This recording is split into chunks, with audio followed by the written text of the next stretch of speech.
The Grand Oak Hotel was the kind of place where rich people came to feel even richer. Crystal chandeliers hung from the ceiling like frozen waterfalls. The tables were covered in white cloth, so clean it almost hurt to look at. And every Friday night, a piano player would sit at the beautiful old Steinway in the corner and fill the room with music that made everyone feel like they were living in a movie. Maria had worked there for 3 years. She was 26 years old. With dark hair she always tied back in a neat bun, and hands that were rough from carrying heavy plates. Her job was simple. She brought food to the tables. She filled water glasses. She cleared away dirty dishes. And she did it all without anyone ever really noticing she was there. That was the thing about being a waitress at a fancy place like this. The guests looked right through you. To them, you are not a person with a story or a life or dreams of your own.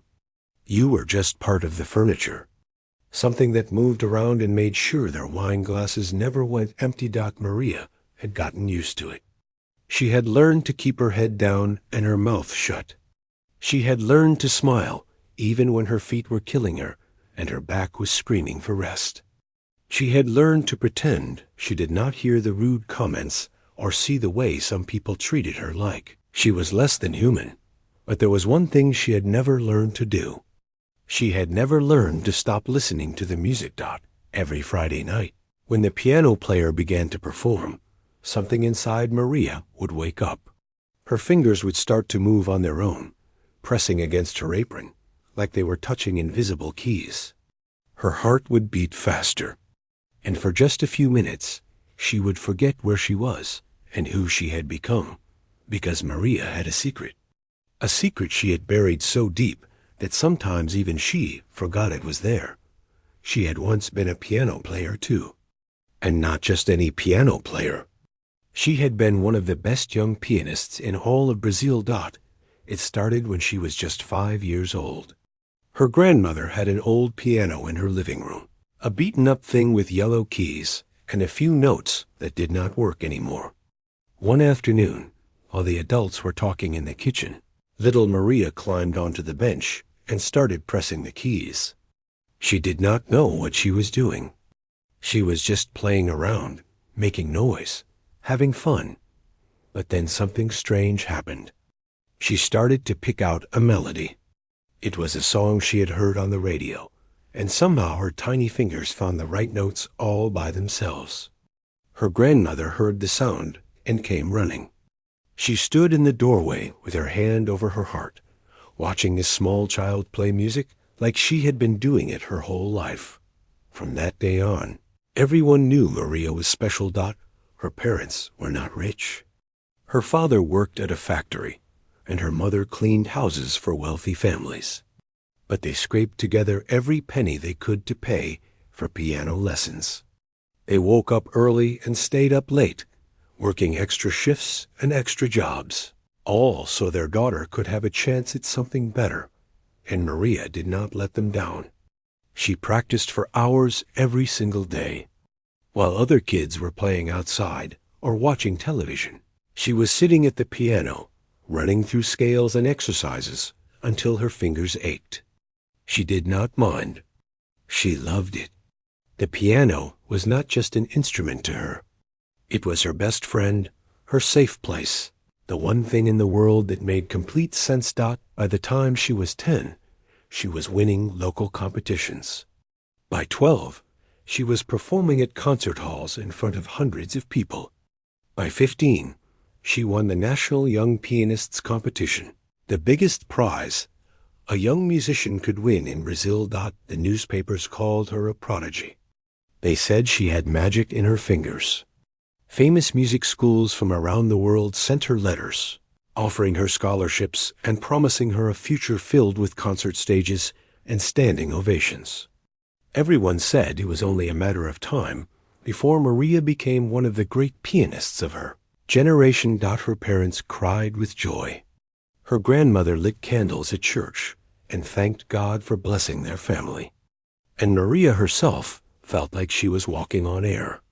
All those years of hard work, all those sacrifices, they were finally paying off. Her dreams were coming true. But life has a way of laughing at our plans. It started with a cough. Maria's father had always been a strong man, the kind of person who never got sick and never complained about anything.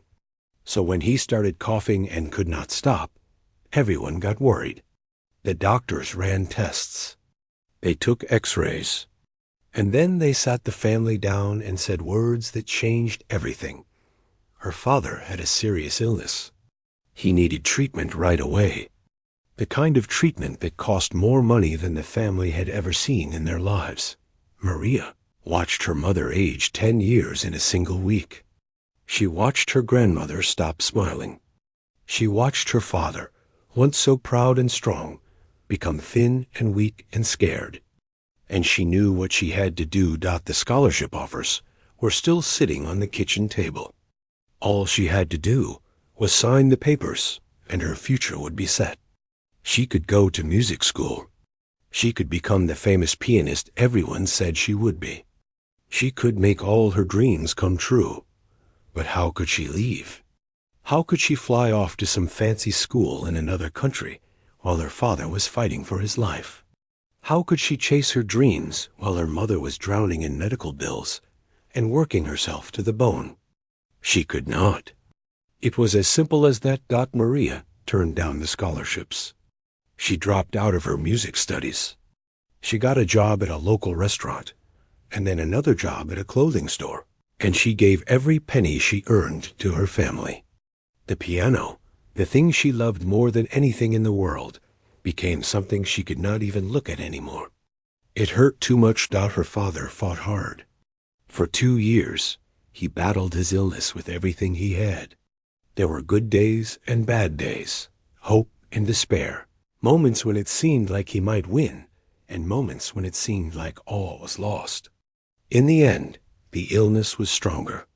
He passed away on a quiet Tuesday morning, with his family holding his hands and telling him how much they loved him. After that, Maria felt like a part of her had died too. The girl who used to dream of concert halls and standing ovations was gone. In her place was a young woman who just wanted to survive, who just wanted to help her mother pay the rent and put food on the table. Years passed. Maria moved to the United States with her mother, hoping for a fresh start. She got a job at the Grand Oak Hotel, serving food to people who would never know her name or her story. She told herself she was fine. She told herself she had made peace with the way things turned out. But every Friday night, when the piano music filled the air, the truth would hit her like a wave. She had not made peace with anything. She had just learned to hide the pain. She would stand in the corner of that fancy ballroom, a tray of dirty dishes in her hands, and she would listen. She would watch the piano player's fingers dance across the keys, and she would feel her own fingers itching to join in. She would remember what it felt like to make music, to lose herself in a melody, to feel truly alive, and then she would take a deep breath, push the feelings down, and get back to work. Because dreams were for people who could afford them. And Maria had learned a long time ago that she was not one of those people, or so she thought. It was the last Friday of November, and the hotel was buzzing with excitement. One of the biggest law firms in the city had booked the entire restaurant for their holiday party. These were important people, the kind who wore suits that cost more than Maria, made in a month, and drove cars that cost more than she would make in a lifetime. The hotel manager, Mr. Whitmore, had been running around all day like a man whose hair was on fire. He checked the tables 5 times. He yelled at the kitchen staff 3 times. He gave the waitresses a speech about how this night had to be absolutely perfect, how these clients could make or break the hotel's reputation, how one single mistake could ruin everything. Maria listened to him talk and nodded along with everyone else. She had heard speeches like this before. Rich people were coming. Everything had to be perfect. Do not mess up. She understood the drill. By 6 o'clock, The guests started arriving. Women in beautiful dresses and expensive jewelry. Men in tailored suits with watches that sparkled under the chandelier lights. They laughed and smiled and shook hands with each other. And Maria moved between them like a shadow, taking coats and offering drinks and making sure everyone felt welcome. The piano sat in its usual spot in the center of the room, polished and gleaming, waiting for the musician who would bring it to life. Maria tried not to look at it. She always tried not to look at it. But somehow her eyes kept drifting back to those black and white keys, and every time they did, she felt that familiar ache in her chest. Around 7 o'clock, Mr. Whitmore's phone rang. Maria was nearby, arranging napkins on a table, and she saw his face go pale as he listened to whoever was on the other end. When he hung up, he looked like someone had just told him the world was ending. The piano player was sick. Some kind of stomach bug. He was not coming. Mr. Whitmore pulled aside one of the senior staff members and started whispering urgently. Maria could not hear everything, but she caught enough to understand the problem. There was no backup. They had no one else who could play. The fancy law firm had specifically requested live piano music as part of the evening, and now there would be none. For the next hour, Mr. Whitmore made phone call after phone call, trying to find a replacement. Maria watched him grow more and more desperate as each call ended in failure. It was too last minute.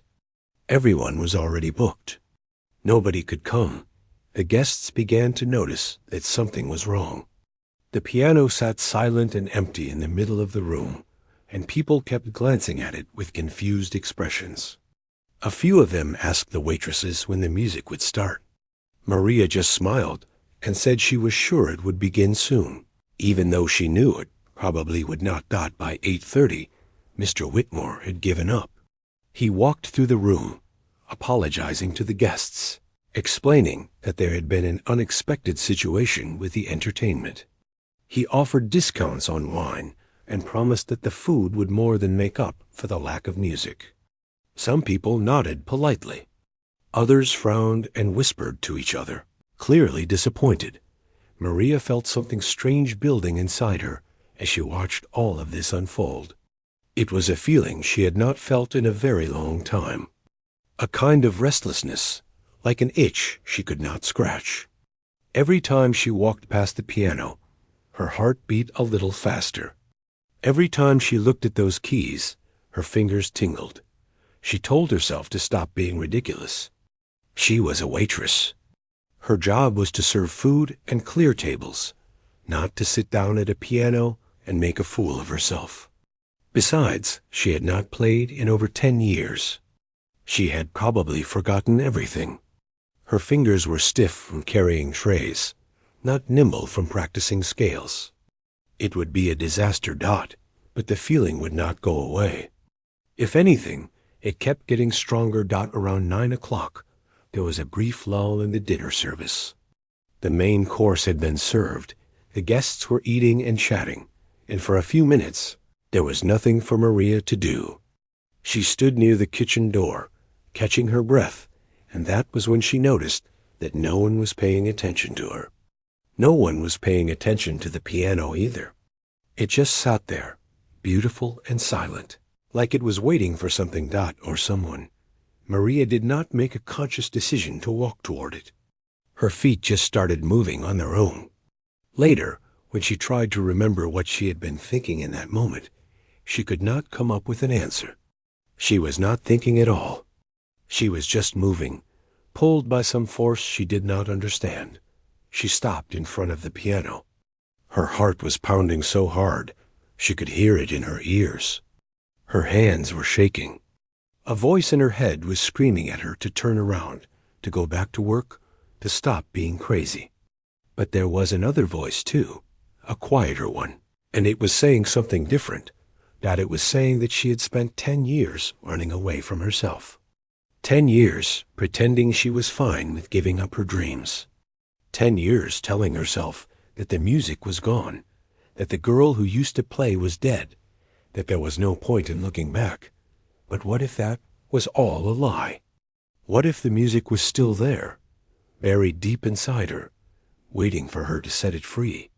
Maria reached out and touched one of the keys. Just one. A single note rang out, soft and clear, and the sound hit her like a punch to the chest. Tears sprang to her eyes before she could stop them. She sat down on the bench. The leather was cool against her legs. The keys stretched out before her like an old friend she had not seen in years. She placed her fingers in position, the same position she had learned when she was 5 years old at her grandmother's piano. And for a moment she just sat there frozen, terrified. What if she had forgotten everything? What if her fingers would not work anymore? What if she opened her mouth to sing and no sound came out? But then she thought about her father. She thought about how hard he had worked so she could have piano lessons.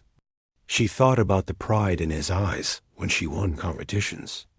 She thought about the dreams he had carried for her, dreams that had never really died. Even when she had tried to bury them, she thought about all the nights she had spent listening to the Friday piano players, feeling that ache in her chest, wishing she could be up there instead. She thought about all the times she had told herself it was too late, that her chance had passed, that she was nobody special anymore. And then she thought about what her grandmother used to tell her when she was little. "The music lives inside you," she would say. "It does not go away just because you stop playing. It waits, it is patient. And when you are ready, it will be there." Maria took a deep breath. She closed her eyes, and she began to play. The first notes of Chopin's Ballade No. 1 filled the air. Her fingers moved across the keys like they had never stopped, finding the right notes as if guided by some invisible hand. The melody rose and fell, soft at first, then building in power and emotion, telling a story of love and loss and hope and heartbreak. Maria did not see the guests turning to look at her. She did not see the forks freezing halfway to mouths or the wine glasses being set down on tables. She did not see Mr. Whitmore standing by the kitchen door with his jaw hanging open. She did not see any of it. She was somewhere else entirely. She was back in her grandmother's living room, 5 years old again, discovering that her fingers could make magic. She was on the stage at the national competition, 15 years old, playing her heart out while the audience held their breath. She was sitting beside her father's hospital bed, humming the lullabies she used to play for him, watching him smile. Even though he was in pain, she was everywhere and nowhere, past and present, the girl she used to be and the woman she had become. And for the first time in 10 years, she felt whole. The music poured out of her like water from a broken dam. Every emotion she had been holding back, every tear she had refused to cry, every dream she had tried to forget. It was all there in the notes, raw and real, and impossible to ignore. And the people in that room, those rich and powerful people who had never noticed her before, they felt it too. Every single one of them thought something was happening, something nobody had expected. And by the time Maria played the final note, nothing would ever be the same again. The first few notes floated through the room like a whisper, soft, gentle, almost like they were asking permission to be heard. A couple of guests glanced up from their plates, curious about where the sound was coming from. When they saw the waitress sitting at the piano, they looked confused. One man actually laughed a little, like he thought it was some kind of joke. But then the music kept going, and something changed. The melody began to build. Maria's fingers moved faster, pressing into the keys with more confidence, more power. The notes tumbled over each other like waves crashing on a shore, each one more beautiful than the last. The laughter stopped. The confused looks disappeared. And one by one, every single person in that room turned to watch. A woman in a red dress was sitting at a table near the window. She was a partner at the law firm, one of the most powerful attorneys in the city. She had spent her whole life being tough, being strong, never showing weakness to anyone. But as she listened to Maria play, something inside her cracked open. She thought about her mother, who had passed away 2 years ago. She thought about all the things she never got to say, all the moments she had missed because she was too busy working. A tear rolled down her cheek, then another. She did not even try to wipe them away out at the bar. A young man in his late 20s was nursing a glass of whiskey. He had just made partner at the firm, the youngest person ever to do so. Everyone kept telling him how lucky he was, how successful, how he had his whole life figured out. But the truth was, he was miserable. He hated his job. He had always wanted to be a painter, but his parents had told him that art was not a real career. So he had buried that dream and done what was expected of him. Now, listening to this waitress play piano like her life depended on it, he felt something stir in his chest. A tiny spark of hope. Maybe it was not too late for him either. Near the back of the room, an older couple sat holding hands. They had been married for 42 years, but lately things had been hard. They argued more than they used to. They went days without really talking. Sometimes the husband wondered if they had made a mistake staying together so long. But as the music washed over him, he looked at his wife and saw her the way he had seen her on their wedding day. Young, beautiful, full of hope. He squeezed her hand, and she squeezed back, and in that moment, 42 years of love came rushing back. The music did this to everyone. It reached inside them and found the things they had hidden away. The regrets, the dreams, the loves, the losses.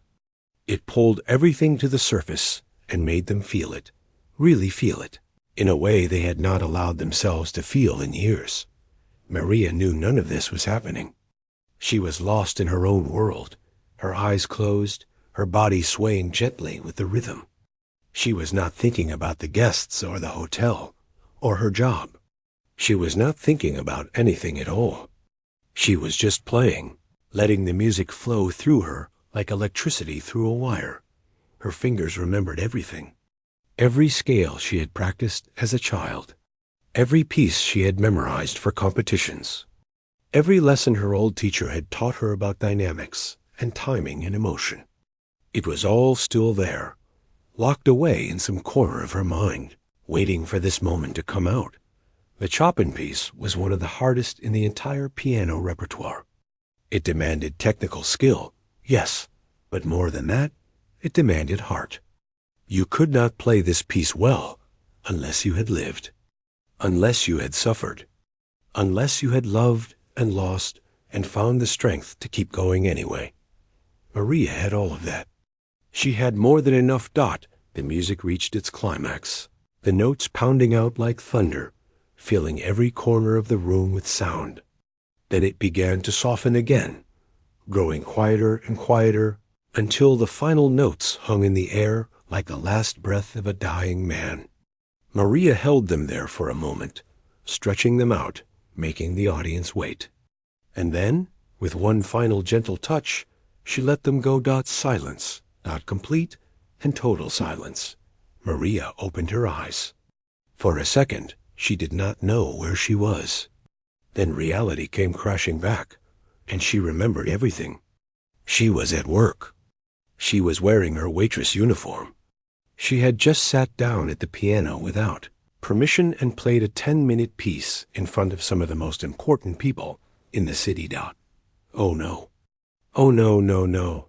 She looked out at the room, expecting to see angry faces, expecting to see Mr. Whitmore marching toward her, ready to fire her on the spot, expecting to see the guests shaking their heads in disapproval, offended that a lowly waitress had dared to interrupt their evening. But that was not what she saw at all. She saw tears. She saw smiles. She saw people looking at her like she had just given them the most precious gift in the world. And then, from somewhere in the back of the room, someone started to clap.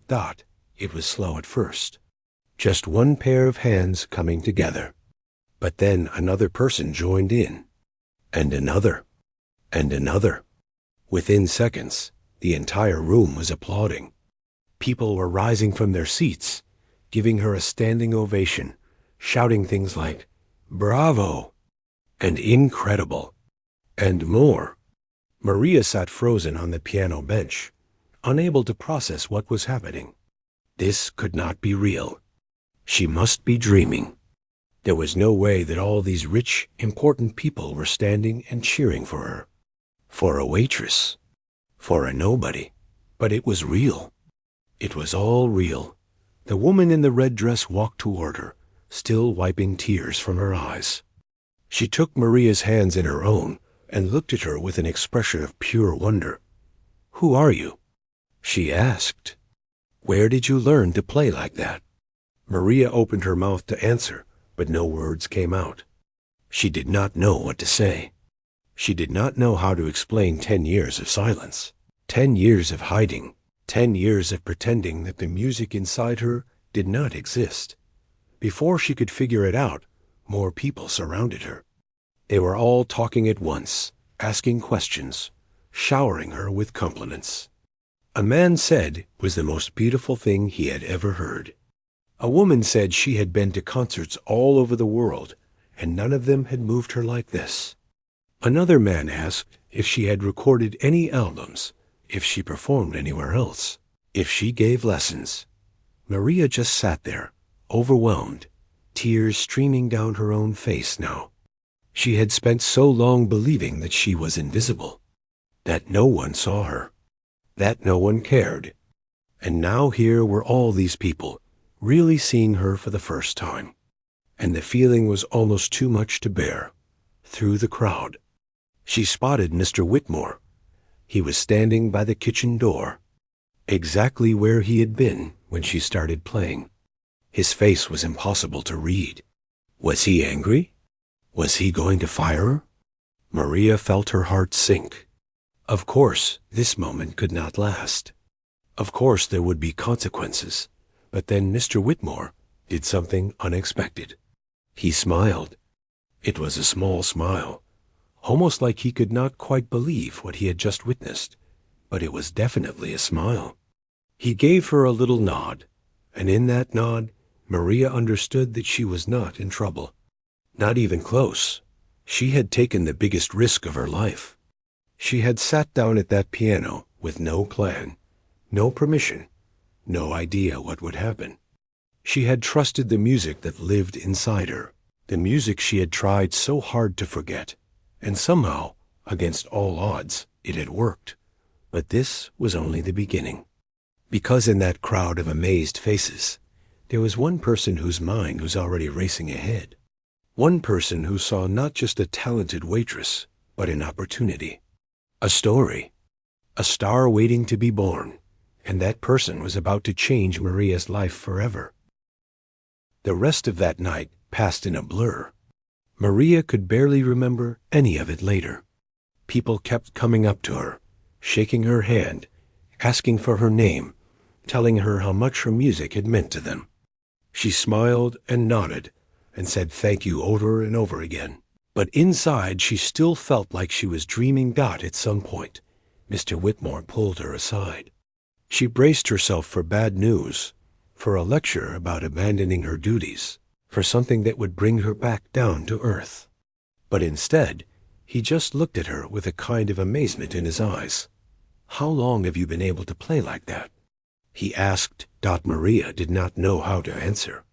"Since I was a little girl," she finally said. "But I stopped a long time ago." Mr. Whitmore shook his head slowly, like he could not quite believe what he was hearing. "Well," he said, "I think you need to start again." Before Maria could respond, he told her to take the rest of the night off. Go home, get some rest. They would talk tomorrow about what came next. Maria wanted to argue, wanted to say she could finish her shift, but she was too exhausted to fight. So she just nodded, grabbed her coat, and walked out into the cold November air. The streets were quiet. Most people were inside, staying warm, living their normal lives. Maria walked slowly, letting the cold wind hit her face, trying to process everything that had just happened. A few hours ago, she had been invisible. A waitress. A nobody. And now she did not know what she was. When she got home, her mother was already asleep. Maria sat down at the small kitchen table and stared at the wall for a long time. Her fingers were still tingling from playing. Her heart was still racing. She felt like a door had been opened inside her, a door she had kept locked for 10 years. And now she did not know how to close it again. She thought about her father. She wondered what he would say if he could see her now. Would he be proud? Would he be happy that she had finally played again? Or would he be sad that it had taken her so long, that she had wasted so many years hiding from the thing she loved most? Maria did not sleep much that night. Every time she closed her eyes, she heard the music. She saw the faces of the guests, their tears, their smiles. She felt the keys under her fingers, smooth and familiar, like coming home after a long journey. The next morning, she went back to the hotel, expecting things to be normal, expecting everyone to have forgotten about the waitress who played piano. But that was not what happened at all. Mr. Whitmore called her into his office the moment she arrived. He looked different somehow, excited, like a man who had just discovered a winning lottery ticket in his pocket. "I have been thinking all night," he said. "What if you played here regularly? Not as a waitress, as our pianist. We could feature you on Friday nights. Pay you 3 times what you make now. What do you say?" Maria stared at him. She could not believe what she was hearing. 3 times her salary? To play piano? It sounded too good to be true. But before she could answer, there was a knock on the door. Mr. Whitmore's. Assistant poked her head in and said there was a woman in the lobby asking for Maria. She said it was urgent. Maria walked out to find the woman in the red dress waiting for her. Up close, she looked even more elegant than she had the night before. Her hair was perfectly styled, her clothes were perfectly pressed, and her eyes were sharp and intelligent. This was a woman who was used to getting what she wanted. "I hope you do not mind me showing up like this," the woman said. "My name is Catherine Chun. I am the managing partner at the law firm that hosted the party last night." Maria remembered her. She was the one who had cried during the performance, the one who had taken Maria's hands and asked who she was. "I could not stop thinking about you," Catherine continued, "about your music. I have been to concert halls all over the world. I have heard the best pianists of our generation, and I have never, not once, been moved the way I was moved last night." Maria did not know what to say, so she just stood there, waiting. Catherine smiled. "I have connections in the music world. Friends who work at record labels, managers who represent classical musicians, people who know people. I made some phone calls this morning. I hope that is okay." Maria's heart started beating faster. "What kind of phone calls?" "The kind that could change your life," Catherine said. "But first, I need to ask you something.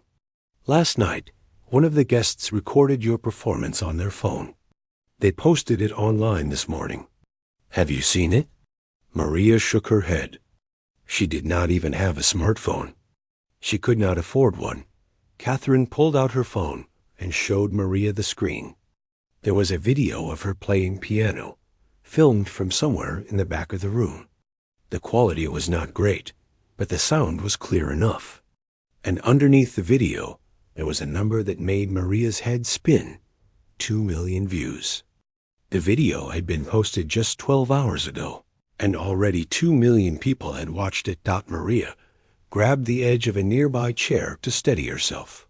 This could not be real. 2 million people? That was more than the population of many cities. That was more people than she had ever imagined caring about anything she did. "The comments are incredible," Catherine said, scrolling through the screen. "People are crying. People are sharing their own stories. People are asking who you are, where they can hear more of your music. You have touched something, Maria. Something deep. Something real. Maria felt tears building in her eyes. She had spent so long believing that her dreams were dead, that she had missed her chance, that the world had moved on without her and would never look back. And now here was this stranger telling her that 2 million people had watched her play piano and wanted more. Over the next few days, everything happened so fast that Maria could barely keep up. Catherine introduced her to a music producer who flew in from Los Angeles just to meet her. He listened to her play for 20 minutes and then offered her a recording contract on the spot. A journalist from a major magazine called, wanting to do a feature story on the waitress who shocked the world with her piano playing. A morning television show invited her to perform live on air. But the thing that meant the most, Maria came in the form of an email. It was from the dean of the music conservatory in Brazil, the same school that had offered her a scholarship when she was 15 years old. The same scholarship she had been forced to turn down when her father got sick. Dear Maria, the email said, we have seen the video of your performance. We have followed your story, and we want you to know that our offer still stands. We would be honored to have you study with us. Your gift did not go anywhere. It was just waiting, and we believe it is not too late for you to become the pianist you are always meant to be. Maria read the email 3 times. Then she put her head down on the table and cried. She cried for her father, who had believed in her so much. She cried for her mother, who had sacrificed everything to give her a chance. She cried for the 15-year-old girl who had given up her dreams to take care of her family. And she cried for herself, for all the years she had spent hiding, for all the pain she had carried alone, for all the music she had kept locked inside her heart. But these were not sad tears. Not entirely. They were also tears of relief, tears of hope, tears of a woman who was finally starting to believe that maybe, just maybe, her story was not over yet. Maybe it was just beginning. 1 year later, Maria stood backstage at Carnegie Hall in New York City. She was wearing a long black gown that flowed down to the floor, and her hair was styled in a way that made her look like a completely different person from the waitress she used to be. Her hands were shaking, but this time it was not from carrying heavy trays. It was from excitement, from nerves, from the knowledge that in just a few minutes she would walk onto one of the most famous stages in the world. She could hear the audience on the other side of the curtain. Hundreds of people, maybe thousands, all waiting to hear her play. She closed her eyes and took a deep breath, trying to calm her racing heart. So much had changed in the past 12 months. After accepting the scholarship from the conservatory, Maria had thrown herself into her studies with everything she had. She practiced for 8 hours a day, sometimes more. She worked with teachers who pushed her harder than anyone had ever pushed her before. She relearned pieces she had forgotten and discovered new ones she had never played. It was exhausting. It was overwhelming. And it was the happiest she had been in years. The viral video had opened doors she never knew existed. Concert invitations came from all over the world. Record labels competed for her attention. Magazines and newspapers wanted to tell her story. Everyone, it seemed, wanted a piece of the waitress who had shocked the world with her piano playing. But Maria was careful. She did not want to rush into anything. She did not want to become famous for being famous. She wanted to earn her place on the stage, to prove that she belonged there not because of a viral video, but because of her talent and her hard work. So she turned down most of the offers. She focused on her studies. She practiced and practiced and practiced until her fingers ached and her back hurt and her eyes could barely stay open. And slowly, step by step, she rebuilt the career she had lost. Tonight was the biggest night of her life. Her first solo concert at Carnegie Hall. The tickets had sold out in less than an hour. People had flown in from Brazil, from Europe, from Asia, just to hear her play. Critics who had once written about her as a teenage prodigy were now writing about her comeback, calling it one of the most inspiring stories in the history of classical music. Maria opened her eyes and looked around the backstage area. Her mother was there, sitting in a chair in the corner, wearing a new dress that Maria had bought for her. She looked beautiful. She also looked like she might burst into tears at any moment. When Maria caught her eye, her mother smiled and blew her a kiss. Maria smiled back, feeling a warmth spread through her chest. Everything she had done, every sacrifice she had made, it had all been for this woman, for her family. And now, finally, she could give them something back. Catherine Chun was there too, standing near the door in an elegant suit. She had become more than just a supporter over the past year. She had become a friend, someone Maria could call when she felt overwhelmed, when she doubted herself, when the pressure felt like too much to bear. Catherine always knew what to say. She always reminded Maria why she was doing this and why it mattered. Near Catherine stood Mr. Whitmore, the hotel manager who had given Maria her first chance to play again. He was grinning from ear to ear, looking proud, like a father watching his daughter graduate. Maria had invited him as a special guest.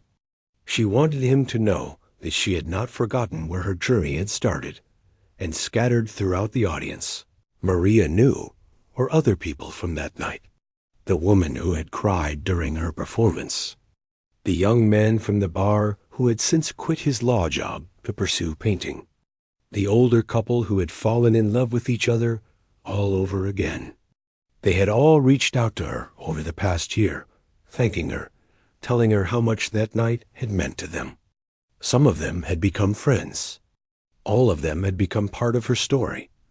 A stagehand approached and told Maria it was time. The concert was about to begin. She nodded, smoothed down her dress, and walked toward the stage entrance. But before she stepped through the curtain, she paused. She reached into a small pocket hidden in the folds of her gown and pulled out a photograph. It was old and worn, the edges soft from years of handling. It showed a man with kind eyes and a warm smile, holding a little girl on his lap. The little girl was laughing, her tiny fingers reaching toward something outside the framed dot. It was Maria and her father, taken the day after she won her first piano competition. She had been 6 years old. Maria pressed the photograph to her heart. "I did it, Papa," she whispered. "I found my way back." She tucked the photograph away, wiped a tear from her eye, and stepped onto the stage. The applause hit her like a wave. Hundreds of people rising to their feet, clapping and cheering before she had even played a single note. Maria walked to the piano, her legs steady now, her heart full. She sat down on the bench, adjusted the microphone, and looked out at the sea of faces. "Thank you for being here tonight," she said, her voice soft but clear. "Before I play, I want to tell you something. 1 year ago, I was a waitress at a hotel. I had not touched a piano in 10 years. I had given up on my dreams. I thought my story was over." She paused, letting the words sink in. But I was wrong. Our stories are never over. Not as long as we have breath in our lungs and hope in our hearts. It is never too late to start again. It is never too late to chase the dreams we thought we had lost. And if my story can teach you anything, I hope it is this. The music inside you does not go away just because you stop playing. It waits. It is patient. And when you are ready, it will be there. She placed her fingers on the keys and began to play. The music filled the hall, rich and powerful and achingly beautiful. It was the same piece she had played that night at the hotel, Chopin's Ballade No. 1. But this time it was different. This time it was polished and refined, the product of a year of intense study and practice. And yet it still had the same raw emotion, the same heart, the same soul. Maria played like her life depended on it. She played for her father, who had worked so hard to give her a chance. She played for her mother, who had never stopped believing in her.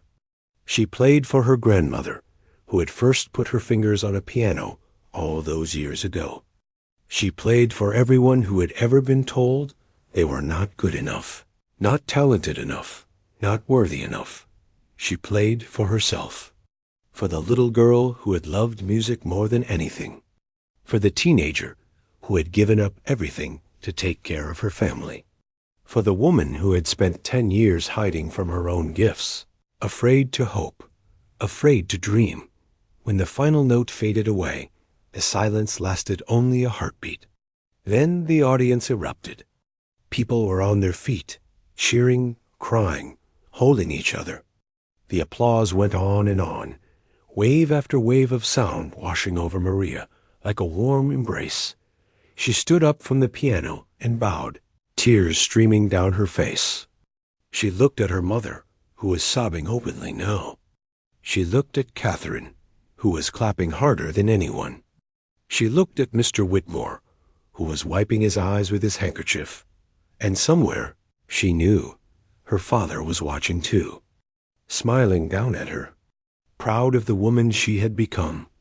Maria had spent 10 years believing her dreams were dead. She had spent 10 years being invisible, forgotten, lost. But on this night, in this hall, in front of all these people, she finally understood the truth. Some dreams do not die. They just wait for us to be brave enough to chase them again. And Maria was never going to stop chasing hers. Not ever again.